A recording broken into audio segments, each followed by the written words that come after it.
참 오랜만에 이렇게 서서 하나님의 말씀을 이렇게 전하게 되었습니다. 바이러스로 인해서 우리가 2달 이상 오후 예배를 못 드렸었는데요. 정말 이렇게 모여서 함께 예배할 수 있다는 게 정말 너무나도 감사한 일입니다. 우리가 이번 계기로 인해서 다시 한번 예배의 소중함을 한번 깨닫는 계기가 되었으면 합니다. 5월 하면 가정의 달입니다. 어린이날, 스승의 날, 오늘 스승의 우리 교회라고 스승의 주일은 이렇게 정확히 지키진 않지만 스승의 날, 어버이날 비롯해서 기념하는 날들이 참 많이 있습니다. 이 기념하는 날을 통해서 어린이나 아니면 부모님 그리고 스승에 대해서 우리 한 번쯤 생각해보는 시간이 되기도 합니다. 저도 지난 주 중에 어버이날 그 주간에 한번 찾아서 만나 뵀습니다. 부모님을. 그런데 제가 그냥 가기가 좀 뭐해서 조그만 꽃바구니랑 같이 이렇게 제가 부모님께 찾아뵈서 이 카네이션을 부모님께 드렸습니다. 보시더니 아버님은 별 반응이 없지만 어머니께서는 고맙다고 아유 뭐 이런 것까지 하냐고 하면서 굉장히 반겨주셨습니다. 제가 자주 찾아뵙고 정말 인사드려야 하지만 저를 포함해서 참 현실은 참 그렇지 못하는 경우가 많이 있습니다. 그래서 사람들은 어른들께서는 살아계실 때 잘해드리라고 그렇게 말씀하는 것 같습니다. 그래서 제가 거기 부모님하고 대화하는 중에 제가 부모님께 이런 말씀 드렸습니다. 지금처럼 살아주셔서 참 감사합니다. 이 자리에 정말 살아계셔서 만나뵐 수 있는 것만으로도 정말 감사드린다고 제가 말씀을 드렸습니다. 지금 여기에 계신 분들도 마찬가지입니다. 지금까지 정말로 잘 버텨주시고 살아계셔서 참 감사합니다. 사람은 하나님 믿는 사람이나 믿지 않는 사람이나 세상에 태어난 사람들은 누구나 삶을 살아갑니다. 어찌 보면 날마다 우리가 이야기책을 엮어가고 있는 것입니다. 아픔, 고통, 슬픔, 희락 같이 섞여 있지만 그 자체만 해도 굉장히 수고한 인생입니다. 인생에 대해서, 삶에 대해서 많은 비유의 말이 있습니다. 찾아보니까 인생은 화살과 같다. 인생은 사계절이다. 봄, 여름, 가을, 겨울. 인생은 마라톤 같다고 비유합니다. 여기 무국교회 성도분들은 인생을 무엇으로 비유하시겠습니까? 저마다 아마 다를 것입니다. 지금은 은퇴하셨지만 백주년 기념교 이재철 목사님이 그 인생에 대해서 글을 보면 거기서 인생을 모래시계라고 비유합니다. 요즘에는 모래시계 잘 보는지 모르겠습니다. 요즘엔 모래시계보다는 거의 전자로 되는 시계죠. 그리고 시침, 분으로 되는 벽시계를 우리가 지금 사용하고 있습니다. 대부분은. 저는 모래시계를 볼 때가 있습니다. 바로 사우나 갈 때입니다. 여러분 아시겠지만 사우나 가면 그 뜨거운 곳에 보면 꼭 모래시계가 있잖아요. 그 뜨거운 곳에 오래 있을 수 없으니까 내가 몇 분 동안 있는지 잘 모르니까 그 모래시계가 5분짜리가 있고 또 10분짜리가 있죠. 그래서 모래시계가 다 내려가면 이제 5분 지났다. 이제 10분 지났다라고 이제 기억하고 있죠. 모래시계는 보면 어느 정도 우리가 시간이 지난지 알 수 있습니다. 그런데 우리의 삶과 우리의 인생은 그렇지가 않습니다. 사람은 태어날 때가 있으면 언젠가는 육체의 죽음이 있다는 것입니다. 모래시계를 자세히 보면 윗 유리병에 모래가 가득 차 있습니다. 한 인간이 태어난 순간이죠. 그 태어난 순간부터 그 모래가 밑으로 내려오죠. 모래시계 특성은 떨어진 시간의 그 공간이 눈으로 확인됩니다. 이 정도 남았구나. 아마 각자의 인생의 모래시계가 보일 것입니다. 저는 37년 하고도 5월 17일만큼 지났습니다. 그 시간은 아마 다시 절대로 채워지지가 않습니다. 중요한 것은 모래시계는 모래가 떨어지면 떨어진 만큼 빈 공간이 점점 늘어가고 거기 윗부분에 남아있는 모래도 보이는데 인생은 참 보이지가 않습니다. 그리고 시간이 정말 얼마나 빨리 가는지 어른분들은 나이를 먹은 만큼 속도로 간다고 이야기를 합니다. 모세가 세월이 얼마나 빨리 날아가는지 고백하면서 시편 90편 이렇게 말하고 있습니다. 신속귀하니 우리가 날아간다 라고 이렇게 고백하고 있습니다. 새가 날아가는 속도로 지금 시간이 흘러간다는 것이죠. 그래서 우리가 하루하루를 살아갈 때 정말 감사하지 않을 수 없습니다. 극작가 소포클레스는 이런 말을 했다고 합니다. 그대가 헛되이 보낸 오늘이 어제 죽은 사람이 그토록 살기를 열망했던 내일이다 라고 말이죠. 오늘 하루 잘 사셨습니까? 혹시 헛되게 보내셨습니까? 어제 죽은 사람이 그렇게 살기를 열망했던 내일입니다. 우리가 하루하루 살아가는 것은 주어지지 않으면 살아낼 수가 없습니다. 오늘도 우리는 하루가 우리에게 주어졌습니다. 어떤 사람은 이 주어진 하루하루의 삶에 그 인생이 종이 한 장 정도밖에 되지 않는 삶을 살 수도 있고요. 어떤 사람은 수백 장, 수천 장이 되는 삶을 살 수도 있습니다. 어떤 사람은 지금의 삶을 삼류소설로 엮어갈 수도 있고 어떤 사람은 정말 세상에 많은 유익을 끼치는 이야기로 엮어갈 수 있습니다. 우리 교회 무국교회 성도분은 어떤 삶을 살아갈 것입니까? 중요한 것은 아무리 내가 아침부터 저녁까지 열심히 산다고 스스로 생각해도 궁극적으로 삶에서 중요한 것이 무엇인지 인생이 무엇인지 알지 못하고 살아간다면 구약의 전도서에 나온 전도자의 고백처럼 헛되니 모든 것이 헛되더라라는 고백을 하면서 살아갈 수밖에 없다는 것입니다. 즉 하나님으로부터 인정받을 만한 삶을 살아갈 수 없다는 것입니다. 오늘 본문 말씀에 보면 우리가 어떻게 살아가야 할지 우리에게 들려주고 있습니다. 바로 믿음의 경주를 하면서 살아가야 한다는 것입니다. 오늘 1절 말씀에 보면 이러므로라고 말씀하고 있습니다. 이 이러므로는 접속사죠. 앞에 말과 뒤에 말을 이어주는 그 말입니다. 11장은 우리가 알다시피 믿음장입니다.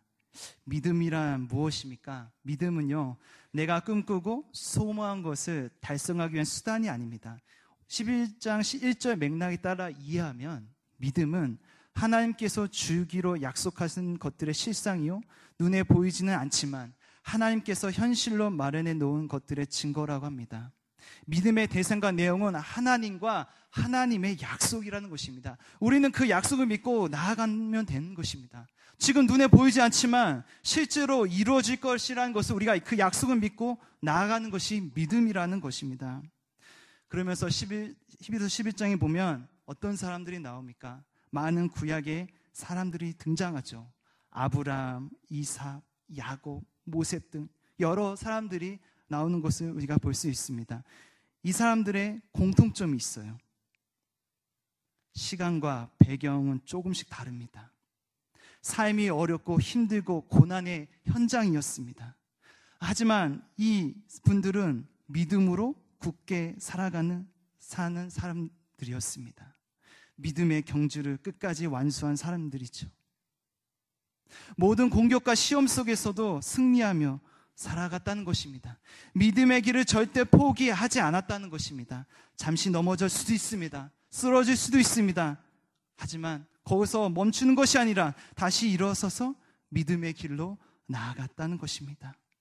우리가 믿음의 경주를 할 때 중요한 것이 있습니다. 오늘 1절 말씀에 보니까 모든 무거운 것과 얽매이기 쉬운 죄를 벗어버리고 인내로서 우리 앞에 당한 경주를 해야 한다고 말씀하고 있습니다.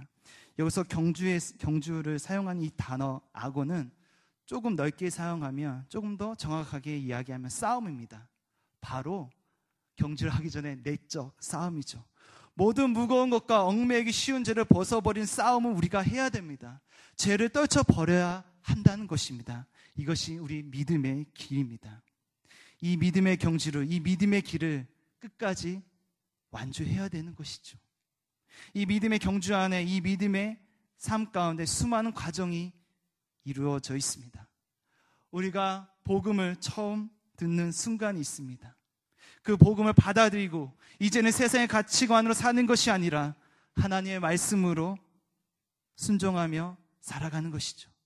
교회에 나와서 교회에서 예배하고 교회에서 말씀을 듣고 그리고 기도하고 그리고 전도하는 과정이 있습니다.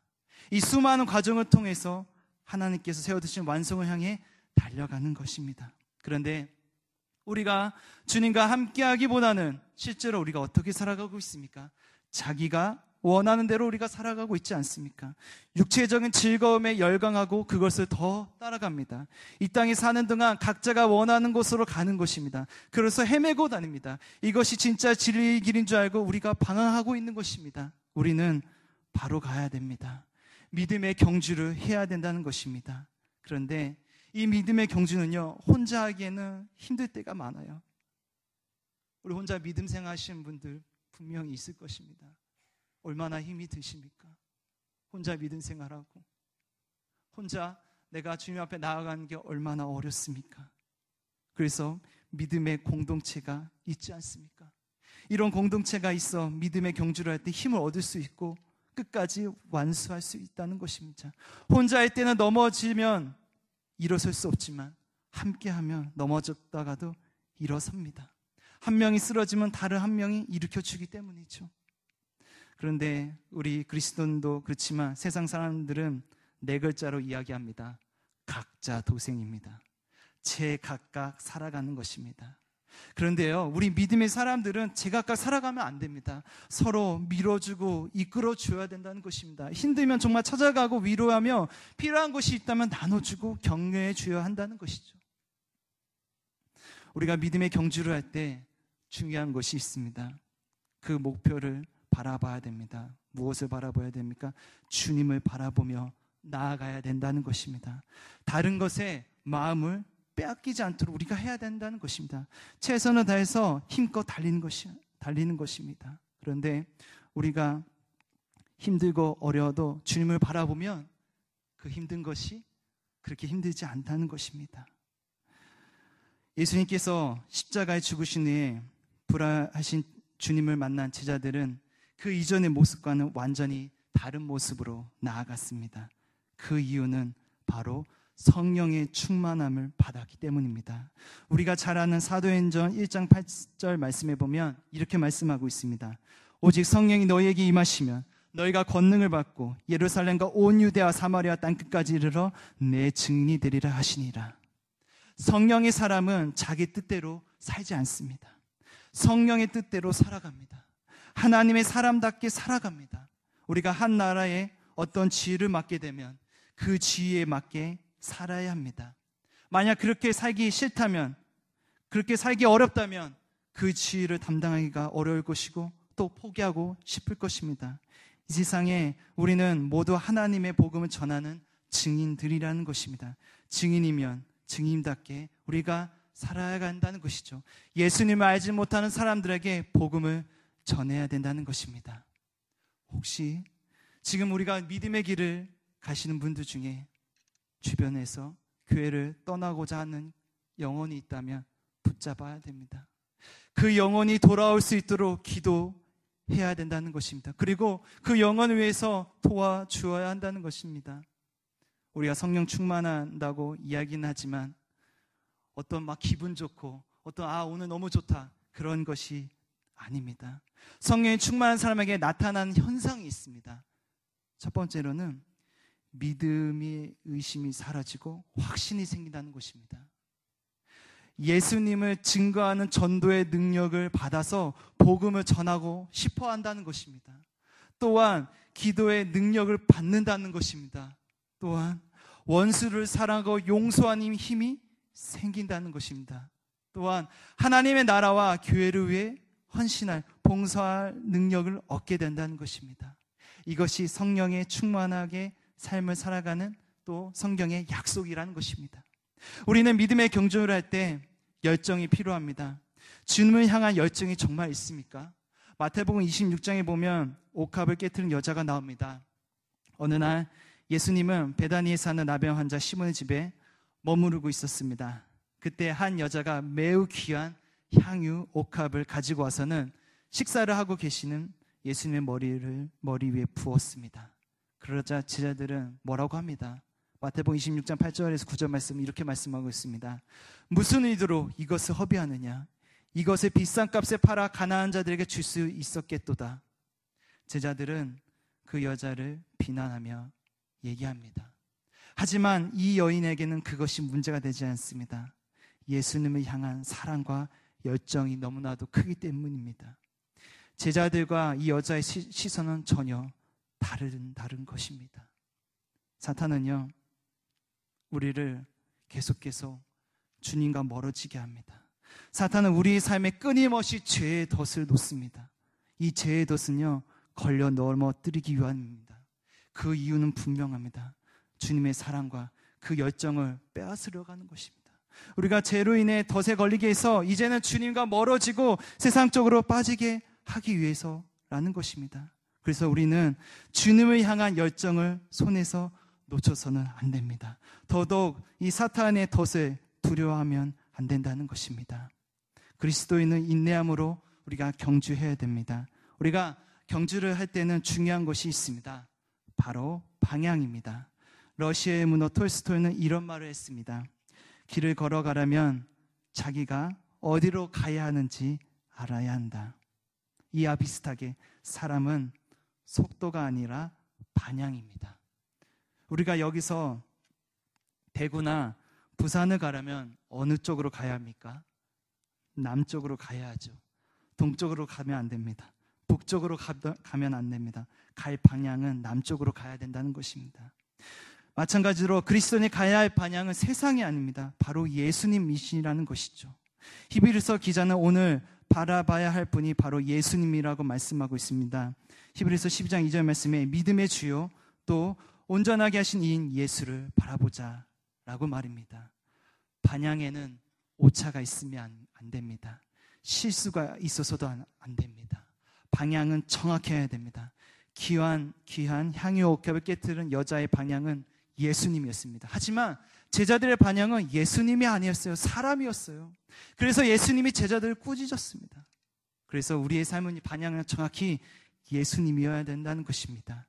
그리스도의 삶의 목표는 예수님이어야 되는 것입니다. 그것이 그리스도인이 이 세상을 살아가야 할 이유이기 때문입니다. 시편 기자는 우리가 바라볼 분을 명확하게 말씀합니다. 시편 62편 5절 말씀이 이렇게 말씀하고 있습니다. 나의 영혼아 잠잠히 하나님만 바라라. 무릇 나의 소망이 그로부터 나오는도다. 아멘. 우리가 바라볼 분 오직 예수님 한 분이라는 것입니다. 그 이유는 예수님으로부터 우리의 소망이 나오기 때문이라는 것입니다. 세상을 살아갈 이유가 나오기 때문입니다. 우리 그리스도는요, 예수님을 바라보고 나아가야 됩니다. 예수님을 바라보며 믿고 세상을 이겨 나가야 된다는 것입니다. 그래서 세상에 증인된 삶을 살아가야 된다는 것입니다. 이 믿음의 길을 가다 보면, 이 믿음의 경주를 하다 보면 분명 어려움이 있을 것입니다. 우리가 예수님을 믿어도 고통은 찾아옵니다. 고난이 옵니다. 그때 우리는 어떻게 합니까? 우리는 믿음의 길을 포기하면 안 됩니다. 믿음의 경주는 선두에 서는 것보다 더 중요한 것이 있습니다. 그것은 끝까지 달리는 것입니다. 끝까지 완주하는 것입니다. 그러기 위해서는 무엇이 중요합니까? 우리가 또 잘 훈련 받아야 됩니다. 경주를 하되 정말 세상으로 가는 것이 아니라 예수를 위해서 최선을 다해서 우리가 달려가야 된다는 것입니다. 그래서 우리가 오직 예수님을 바라보며 나아가기를 간절히 소원합니다. 중간에 포기하지 않기를 간절히 원합니다. 끝까지 정말 예수님을 바라보며 최선을 다하여 믿음의 경주를 하는 우리 무국교회 성도들이 되기를 간절히 원합니다.